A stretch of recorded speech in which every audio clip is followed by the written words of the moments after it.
Hi, my name is Mary Goldner, and I'm a music teacher at Stewart Elementary in Kemah, Texas. Stewart Elementary is in Clear Creek ISD.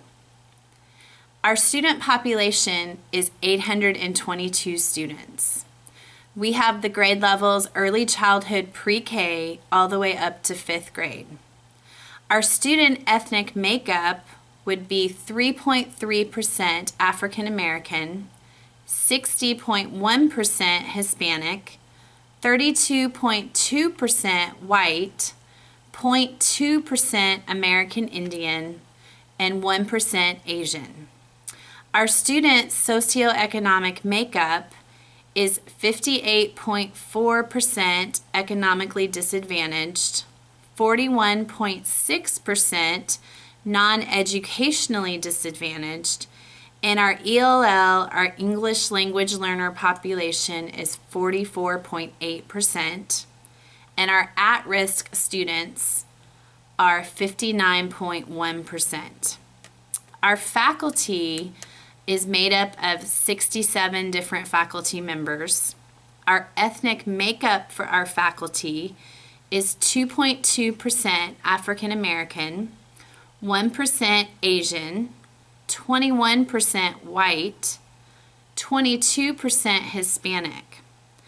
Our faculty range in years of experience is 0 to 20 plus years.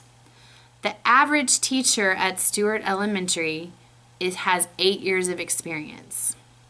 When it comes to our academic issues of concern, science is where we need the most improvement. Our test scores were lower than our math and our reading scores. Even though the science test scores were still very competitive with where we need to be, it was our lowest for our school.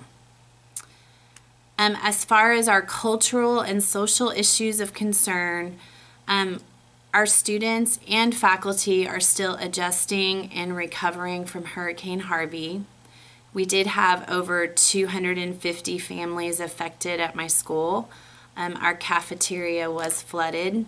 And so right now, that is the area of concern because there's still people that are misplaced, not living in their home. They still have needs when it comes to clothing and food and school supplies. So that would be our issue of concern that we're dealing with right now. As far as the field activity, basically, I decided to go with the campus vision scenario for my participating video. I am passionate about vision. I think vision is important as a teacher, as a leader, to know where you're going, what direction, and how to get there. I think that's very important to cast a vision to your faculty and to motivate them to follow the vision with you. So vision is what I went with. The summary, I guess, of my discussion with my mentor is we agreed that vision was very important. I interviewed my mentor as my administrator, so she is in the interviews. Then the two teachers that I interviewed, one is a teacher that teaches 2nd grade, and she hasn't been on the committee to come up with the campus vision. She wasn't part of that committee, but she's a teacher that follows the vision, that is motivated by the leadership to follow the vision, so I wanted to get her perspective. The other teacher is a 3rd grade teacher, and she was actually part of the committee that, I guess it was last spring, they revised the campus vision, they changed the wording, and she was part of that committee. And that was really interesting because I didn't even realize that till I was interviewing her. And it was very valuable to have that insight. And the reason I went with those two teachers is right now they have student teachers, so their schedule is more flexible. They could meet with me during my conference time to do those videos, and my principal suggested that that would be a good time to do them. And since they have a student teacher, that worked out really good. Let's see. As far as the professional dress, 2 of the videos I'm in professional dress and my administrator and the other teacher are in professional dress. The other video had to be rescheduled a few times because the teacher was sick, and then the day that we rescheduled it, the night before, my principal made that a jeans and school shirt day. So in that video, you will see me wearing jeans and a school shirt, as well as the teacher that I'm interviewing. And that was a last minute change on my principal's part because of a character rally that we had going on that day. And so I hope that you will understand why we're dressed that way. But we went ahead and went on with the video because that was really the only time that we could do it.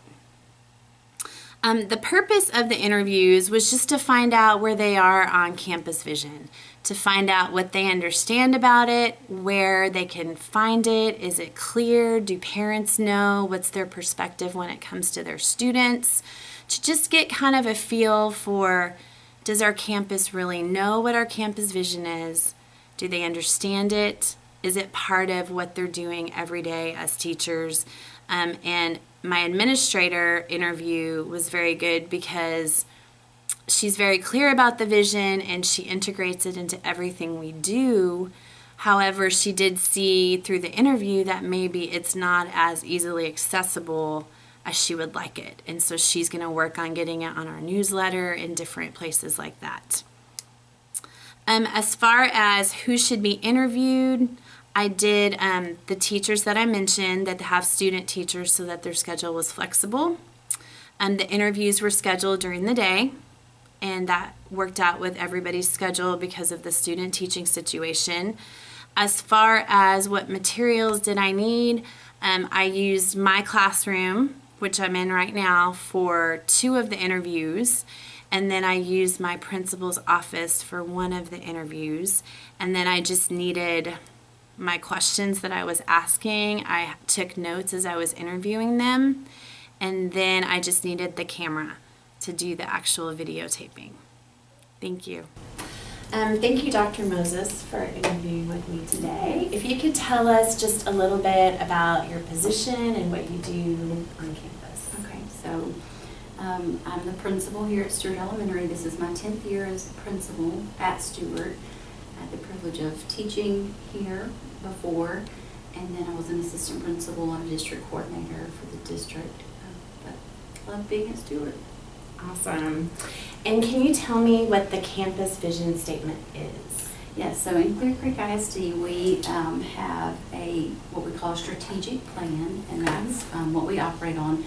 In 2014, the district started this process, and I was blessed to be a part of the district process. So when we were bringing it down to the campus level, I'd already experienced kind of the district side. I led a committee of community members and CCISD staff members to create that set of beliefs and then mission statements, and then we specifically worked on the 7 strategies that would help us kind of carry out that mission of the district. And so then right after that, like 2014-15 is when we began the process here at Stewart. And so we invited teachers to be a part of that, and then we had a couple of parents who were involved, like as community members and parents, to be a part of that planning process. And so there were 2 teams. The first team helped create the mission statement and kind of what we were all about here at Stewart. And then the second team took that, they had developed specific objectives, and the second team took that and kind of put the feet on that specific mission. So, all right, so how are we going to make sure this happens? So our mission statement here at Stewart, and we just did a revision last spring, so May of 2017, because you kind of think, oh, we just did that, but really 2014-15, that was about 2 years ago. So we made a few tweaks, but our new statement is the mission of LeVay Stewart Elementary, the facilitators of leaders with character, is to ensure personalized learning, promote core values, and cultivate positive relationships through collaboration, communication, commitment to meaningful learning for each student in a safe and nurturing environment. And so really you kind of see those 3 components that pull down into our objectives. And so we have 3 objectives that we're working on. And then the first one, so it really hones in on that personalized learning. And then the core values component, which is one of the things that we revised. So we're not so specific in calling it core values. We called it leadership back in 14-15. But we changed that verbiage to really match where we're going in our learning and moving forward with core values and the character part. Right. And then the third one is those positive relationships. So really working on making sure we're committed to our parents and students and community and getting them involved. Awesome, thank you. And does our campus have a written vision statement? Yes. So yes, what you just mentioned. Mm-hmm. And where can we find that located? So the mission statement and the objectives and tactics are on the website. So that's kind of the public place that it's located. And then at the start of every year, like when I meet with our PTA, they meet monthly and I meet with them. Mm-hmm. Then I share that with them. And then as far as our community, we have really good working relationships with like the Lions Club, Elks Lodge. Our mayor is very supportive. And so not so formally, like I don't give them this piece of paper, but they always ask me, so what are you working on this year? And so I kind of go through those main three components. And then the next question they always ask us is, okay, so how can we help you? And then with teachers, we talk about this like when we come back each year. We usually start our year typically by reading an article that has to do with something. So for this year, we're really focusing on goal setting, which is under that personalized learning. The last couple of years, we focused on voice and choice in the classroom. Right. And so with teachers, we try to make it, or I try to make it as real as possible, because teachers are the hardest working people in the building. And so we really have to think about how does this big vision statement really impact what I'm doing. And so this year we did a lot of focus on that goal setting, and then of course our character values. And so you were part of that committee last year that's piloted that, and so that was a really great thing. And now we're really pushing it out through the whole entire school. Right. So. And I know, like, as teachers, we've been really excited about the classroom meetings. And we've been incorporating, even in music, we've been incorporating that into what we do, and the kids have been really excited about it. We found that, kids just want to talk, and when they feel connected, it kind of goes back to the training that we have with Tony Dalla, that that part of the brain, like if they feel safe, then it opens the door to really learning. Right, and that goes back to the building relationships, the positive. Mm-hmm. Awesome.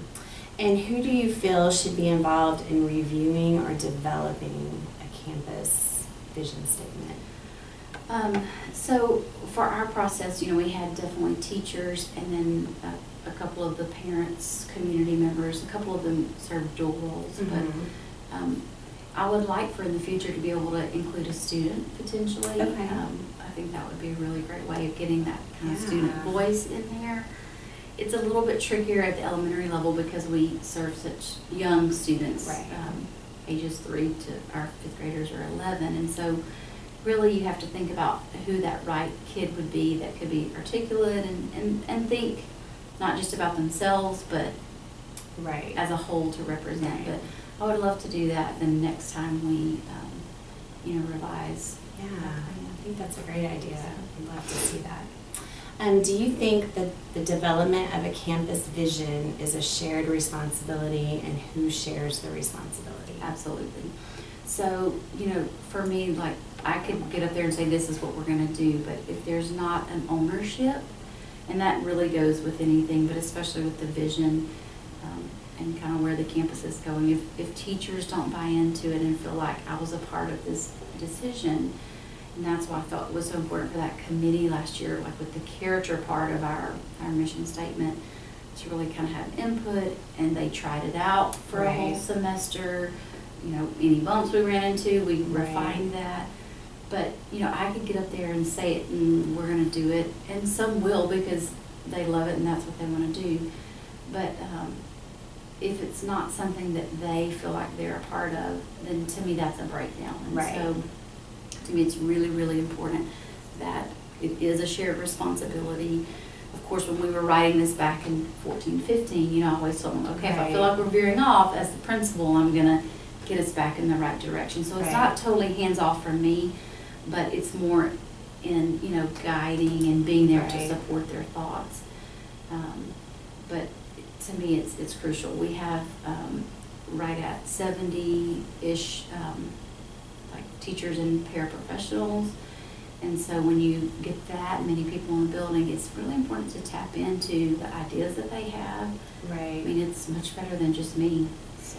And I thought it was great because those teachers that kind of piloted the character ideas, they were excited, and that excitement I thought was very Then it contagious. multiplies, yeah. Yes, definitely. What do you feel the vision statement means? So when we went back in 17, and I'll try to find you the first version that we had in Okay. 14, 15, it was really wordy. Okay. And I didn't feel like like I read it to you, or if you read it yourself, it's one of those things that you almost had to like, hang on, let me read that again. Mm-hmm. And we wanted to revise it in such that it was very clear that we knew, hey, these are the things we're working on. We're working on personalized learning, core Right. values, positive relationships. So for me, it just means it kind of sets the tone for where we're going. And, you know, vision or mission is that. It needs to be, okay, in 2 to 3 years, where do we hope we need to be? Right. And that's why we had to revise it, because when we wrote it and we looked back this spring, we were like, oh, wait a minute, I don't think we knew what we were, Right. we wrote so far ahead, we didn't really know where we were going. And so we tweaked like words like leadership and made that say core values. Right. So that's. Okay, awesome. And do you know where a student, faculty member, or parent can get a copy of the written campus vision statement? I know you mentioned it was on the website. Right.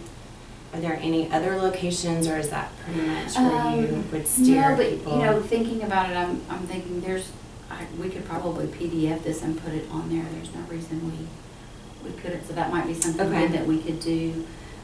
For teachers, you know, I usually provide them one copy, but you know, I don't know that it's saved.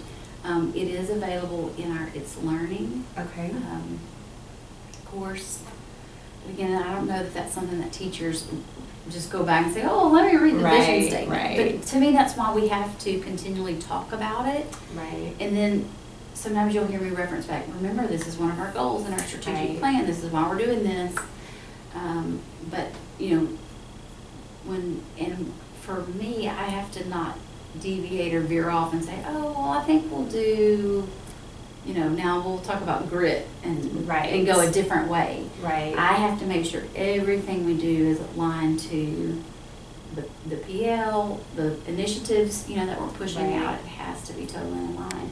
And so then that's when it becomes the living document. Right. It's nice on this piece of paper, but unless we're really doing it, Right. it doesn't come to life. So. Right. And I know, like, at many staff meetings, you're reminding us about personalized learning, about goal setting, so it's just constantly on our mind, Something which we is talk great. about.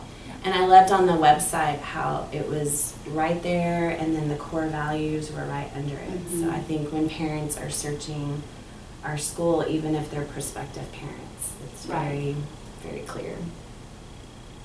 How does the campus use innovative thinking as a learning experience to promote the campus vision? So one of the things that we did last year was really talk about choice in the classroom. And so a couple things really stand out to me. So that can be really scary for teachers, because in their mind they kind of think choice means, hey, free for all, do what you Right. want. In actuality, it's not. It's very guided by the teacher. But until you get those teachers who are willing to try it and do it. Right. And so we had 2 instances that I think really kind of capture that, somebody that was willing to take that risk and be innovative. One was Katie Townsend. She was a 5th grade teacher, and she said, you know, you've been talking about choice a lot. I see that, you know, flexible seating is a part of choice. Would you support me? I said, absolutely, please go and do it. Whatever you need, I will help make sure you get it. So she was the first teacher that kind of went out there and did it. And now if you look across our building, we've got Mhm. wobble stools everywhere. We've got the little Mhm. low seating. And so she just kind of took that chance, but she was very thoughtful, and she and I met together several times to talk about, okay, what would this look like in a fifth grade classroom? Right. How are we going to roll it out? You can't just all of a sudden have traditional seating and then now everybody, what procedures are going to be in Right. place. And then, I don't know if you remember, but we had her present, Mhm. and then at a faculty meeting, just say, hey, look at this is how it's going in my classroom. And then right after that meeting, 5 people, oh, I want to do that too. Fantastic. And so it just kind of started spreading. Right. And then this year we have a lot of teachers who are trying it out, which I think is Right. fantastic. So because one person took that Yes. step. And then the other part was our first grade teachers then really started thinking about what does it mean for goal setting for a 6-year-old? How can Right. what are we already doing that we can help teach them? And so they started creating like station sheets that said, I need to accomplish in 2 weeks 10 stations, what's my goal? How am I going to do this? And so, it wasn't complex, but it Right. was very appropriate for a 6-year-old. And so then they could take that, so then those station sheets went home, and then at the end they had to be reflective. Did I meet my goal? What type of worker was I? Right. So then that folded in the core values. Was I responsible? Was I Right. dedicated? Did I finish my work? That was a great idea. Yeah, so I love it. so then second grade saw it, and then kindergarten saw it, and so it kind of went, but because one Yeah. team, one person stepped out there. Right. Funny story with the flexible seating. I went to my son's high school open house like a week ago. And he's like, Mom, you gotta see my class. We do this really cool thing. And it was flexible seating. So she had like all kinds of different chairs. It almost looked like a house. Was it a the science way- teacher? It was. Do you know I her? took Katie Townsend to her classroom. Okay. Because I had seen it, and I said, Katie, you need to see this high school teacher. I Oh think my it'll give you some gosh. ideas. And we took her there, and that helped her kind of visualize Yeah. what it would look like. It was So, very that's impressive. neat. I thought it was So really see that one teacher? Yeah, that was awesome. All right, specifically considering our school and community, do you feel that the vision statement sufficiently addresses the challenges that our campus faces, and how? I do.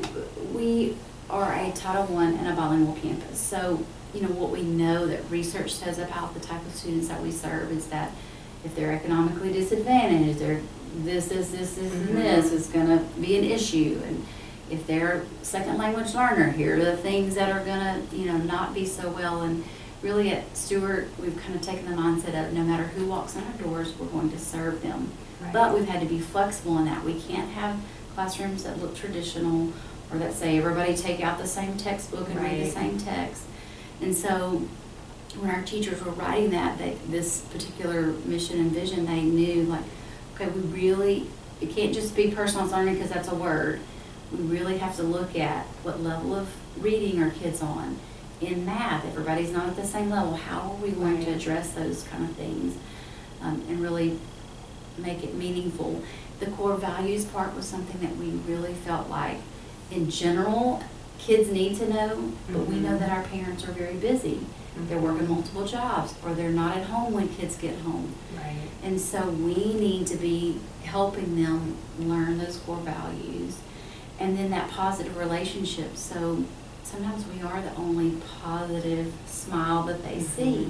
At home, they do experience trauma and hollering and screaming and abuse. And so we want to try to reverse that. And when they walk into these doors, they'll be really safe. And then also help parents realize they are welcome here. No matter if you don't speak English, if it's you are a Spanish speaker or you are rich or poor, we want you to Right. feel welcome and to be a part. And so really when you think about our 3 major components, it's trying to help build a stronger community and then really just for our kids long term. Because Right. sometimes you say you should know better. Well, sometimes they don't know better. All they Right. experience at home is hollering and fighting or, irresponsible behaviors.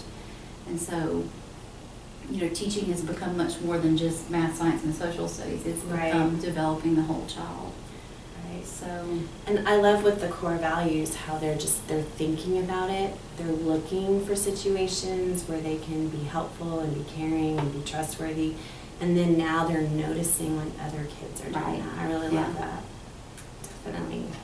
Do you feel that our written vision statement is inclusive and characterized by respect for students, their families, and community partnerships, and how? I do. Some of the things, that we've included in just the way that we do things is we make sure that when we send, so that positive relationship part, and it talks about collaboration and communication. So we ensure that when we send things home, it's in both languages. Right. We don't want, because you're not literate in English, for it to be a hindrance for your child to join a club or to know what's going on the next upcoming month for the school calendar or the PTA newsletter. And so I have a team of 4 teachers who translate for us. We do pay them using our title funding, but that is, to me, one example of us making sure that we are including, our parents. Right. And we try to make sure that even those calls that we make on the call-out system, so I say them in English, our assistant principal says them in Spanish, and then that way, they're able to Right. get that. And then thinking about, I think the other part you asked was about community partnerships. And so for me, it takes effort to make those connections. And so because I've been here for 10 years, I've been able to reach out, and our mayor joined PTA. Oh, wow. A lot of schools can't say that, but Right. he really believes in what we're doing. And so when you think about our specific vision, they just want to know, okay, how can we help you? And so we have our Leaders Make Readers program. And so all of those, the Elks, Lions, and we have city council members who are a part of that. But it's because I've given them a specific thing. Hey, here's a great way you can help our campus. Right. Because sometimes they just need to know a direct, specific way. Right. With the recent hurricane, they all have reached out, what can we do? And so, I've given them specific items. We need a size 10 boy shoe. The next thing I know, it's waiting in the front office. That's So we have a great. great community, but you have to really, connect with them. And so that takes an effort on our part. Right, definitely. And the last question is, how can others assist our campus with the stewardship of our vision? So to me, this is really encompassing. So it's not just here at Stewart. Teachers, we have the hardest working teachers in the whole wide world, but it goes beyond that. And so when we think about parents' involvement in that and moving our vision forward, it just takes lots of conversations. So I mentioned earlier that I attend those PTA meetings, not just the general meetings, but also like their board meeting, their executive Right. board meetings. And so I can kind of help them when they're making decisions about what's the next thing. And Right. for example, at the last meeting, they said, what about fundraising? And I asked them, can you please hold off? Right now is not the right time to be asking parents for money. And then I asked them, when you think about the shirt for PTA for this year, can we think about a low-cost shirt? In the past, they've done the cute, like, baseball sleeves. Well, that raises, the price to $20 a shirt. Well, Right. people are not in the position to do that. So, to me, it's just working together with them. And then the component about the core values, so as your committee last year that you were on leading that's, when you guys made the form that goes home to parents. So it's getting them involved. So when a kid comes home now and says, hey, I'm on yellow or purple, yellow doesn't mean, oh, it was a warning, which was our old traditional system. And so hopefully, we're getting parents to change their conversations too, like, oh, wow, purple citizenship, what did you do today? So we're hoping, that it can go out in other avenues besides just our teachers. Our teachers work really hard. They do a great job of making sure all this is living and breathing in our schools. Right. But when we think about our community and parents, and even you mentioned earlier that kid component. So they're buying into it now and they're saying, oh, she was kind. She showed me kindness today and caring because she such and such. So we're hearing it come from our kids too. So it can't just be my vision or your vision because we're staff members here, but it's got to breathe through the kids and the parents, and then also the community members. Well, thank you. Thank you so much for taking the time, Dr. Moses, to meet All with right, me. absolutely. All right. Thank you, Mrs. Golightly, for meeting with me. And if you could just tell us about what your position is on campus. I'm a third grade English language arts teacher. Awesome. And then, can you tell me what our campus vision statement is? Just even in your own words is fine. Yeah, the campus vision statement is a statement that holds our campus administrators and teachers accountable every single day that we are teaching the students. It ensures our students are provided with the best possible learning experience in a successful environment. Very good. Thank you. And does our campus have a written vision statement? Yes, I was actually on the committee that wrote the vision statement. Oh, We were nice. very particular in the exact words that we chose to fully encompass the meaning that we wanted representing the vision of our school. Very cool. I didn't know that you were on the Yeah. committee. That worked out. It was actually my very first year of teaching. So I was like, sure, I'll sign up. Like, Wow. this is fun. We have a That's vision. really- Yeah, and you guys That's cool. you did a great job because I love the wording that you guys Yeah, did. that very took awesome. like Merriam-Webster to like the fullest Yeah. extent of the law with like all of us with coffee. Yes. It was all day long, like Wow. 7:30 actually to like 4. So Wow, because it's very clear, it's very understandable. Mhm. So that's funny because you already know a lot about what I'm Yeah, so talking this about. is- yeah. Nice. Very passionate about it. Like, And who do you feel should be involved in reviewing or developing a written campus vision statement? Since you were part of that whole process, who do you feel should be involved in? yeah, any administrator or teacher who has a clear vision for our school and has the success of our students at the foremost of their heart. Very cool. And I think it's great to just get like a variety of people involved because we all have different perspectives, teachers and administrators. And It was kind of neat, me Yeah. being a first-year teacher coming from the outside world. I was like, well, I can bring you have to have a vision for everything you do, life in general. you know. Right. So I brought that to the table, kind of an outsider's view on it, take on it. And then you had, our Dr. Moses, who's been administrating for forever and a teacher. Right. And a lot of seasoned teachers and newer teachers. It was a nice dichotomy of people. Right, and so you went from the workforce to teaching, Mhm. so that definitely brought a different Yeah. perspective. Very cool. And do you think that the development of a campus vision is a shared responsibility? And who do you think shares that responsibility? Yes, we all have to work together to accomplish the goal of the vision. No one teacher can do it by themselves. Right. I believe it begins with the administration leading and encouraging the way, definitely. Their example feeds into the teachers, and then the teachers help carry out the vision in the classroom.